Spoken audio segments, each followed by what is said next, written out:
Baiklah, saya akan sedikit menjelaskan apa itu IPS. Ilmu Pengetahuan Sosial atau IPS merupakan salah satu mata pelajaran yang diberikan mulai dari SD sampai dengan SMP. Nah, IPS ini mengkaji seperangkat peristiwa, fakta, konsep, dan generalisasi yang berkaitan dengan isu sosial. Selanjutnya, pada jenjang SD, pembelajaran IPS ini memuat materi sejarah, ekonomi, geografi, dan juga sosiologi. Nah, pembelajaran IPS ini tidak hanya menekankan pada aspek pengetahuan saja, melainkan juga pembinaan peserta didik untuk mengembangkan dan juga menerapkan nilai-nilai pengetahuan tersebut dalam kehidupan masyarakat. Nah, nilai-nilai tersebut misalnya tenggang rasa, kepedulian terhadap sesama dan lingkungan, disiplin, ketaatan, keteraturan, etos kerja, dan lain-lain. Selain itu, pembelajaran IPS adalah untuk mengembangkan potensi peserta didik atau siswa agar peka terhadap masalah sosial yang terjadi di masyarakat, serta memiliki sikap mental positif terhadap perbaikan ketimpangan yang terjadi, dan terampil mengatasi setiap masalah yang terjadi dalam kehidupan sehari-hari, baik yang menimpa dirinya sendiri ataupun yang menimpa masyarakat. Sekian dari saya, penjelasan selanjutnya akan dilanjutkan oleh Monica. Ada beberapa keunggulan dalam pembelajaran IPS bagi siswa, yaitu sebagai berikut. 1. Memiliki kesadaran dan kepedulian terhadap masyarakat atau lingkungannya melalui pemahaman terhadap nilai-nilai sejarah dan kebudayaan masyarakat. 2. Mengetahui dan memahami konsep dasar dan mampu menggunakan metode yang diadaptasi dari ilmu-ilmu sosial yang kemudian dapat digunakan untuk memecahkan masalah sosial. 3. Mampu menggunakan model-model dan proses berpikir serta membuat keputusan untuk menyelesaikan isu dan masalah yang berkembang di masyarakat. 4.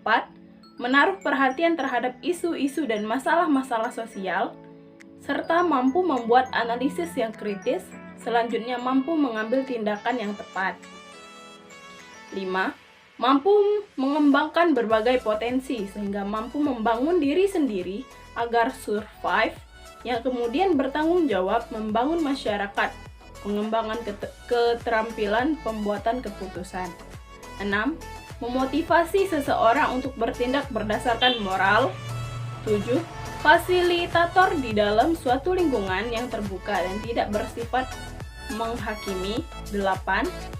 Mempersiapkan siswa menjadi warga negara yang baik dalam kehidupannya, to prepare students to be well-functioning citizen in a democratic society, dan mengembangkan kemampuan siswa menggunakan penalaran dalam mengambil keputusan pada setiap persoalan yang dihadapinya.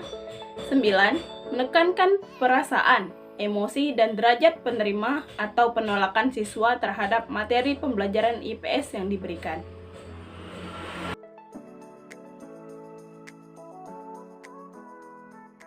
Keunggulan pembelajaran IPS bagi guru, yaitu terdiri dari 1.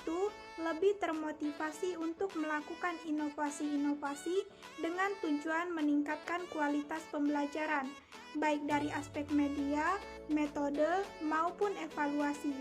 Yang kedua, sumber pembelajaran lebih beragam. Guru harus lebih kreatif mencari sumber belajar.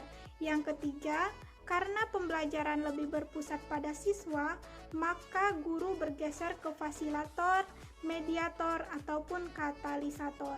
Yang keempat, guru dapat menggunakan sumber belajar di sekitar siswa atau lingkungan, sehingga pembelajaran lebih kontekstual. Dan yang kelima, guru dapat menilai keberhasilan siswa setiap saat dalam proses pembelajaran.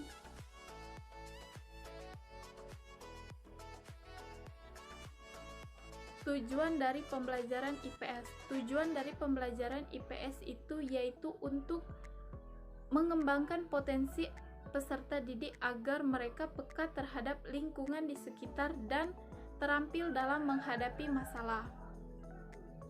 Nah, di dalam pembelajaran pendidikan IPS itu siswa diharapkan untuk memperoleh pemahaman terhadap sejumlah konsep dan mengembangkan serta melatih sikap, nilai, moral, dan keterampilan dari konsep yang telah dimilikinya. Dengan demikian, pembelajaran pendidikan IPS itu harus diformulasikan pada aspek kependidikannya. Pembelajaran pendidikan IPS itu sangat penting bagi siswa SD. Mengapa? Karena siswa SD itu merupakan calon dari masyarakat. Nah, sebagai calon dari masyarakat, mereka harus mempersiapkan bekal untuk menghadapi dunia bermasyarakat, lingkungan bermasyarakat. Karena adanya bekal untuk bersosialisasi dan berinteraksi ke dalam dunia bermasyarakat, itu suatu hal yang sangat penting bagi mereka. Nah, apa saja bekal yang harus dipersiapkan peserta didik dari sekarang untuk menghadapi dunia bermasyarakat yang akan datang? Ya, itu tadi, mereka harus mempersiapkan serta melatih sikap, nilai, moral, etika, dan keterampilannya. Nah, sebagai seorang pendidik, kita harus membantu mereka dalam mempersiapkan bekal untuk menghadapi lingkungan bermasyarakat. Apa saja peran yang harus kita lakukan dalam membantu mereka? Yang pertama, kita sebagai seorang guru harus menanamkan nilai-nilai sosial kepada mereka. Yang kedua, kita sebagai seorang guru harus memperhatikan kebutuhan peserta didik kita sesuai usia mereka. Dan yang ketiga, kita sebagai seorang guru harus mencontohkan cara berinteraksi dan bersosialisasi sebagai yang baik sebagaimana mestinya. Nah,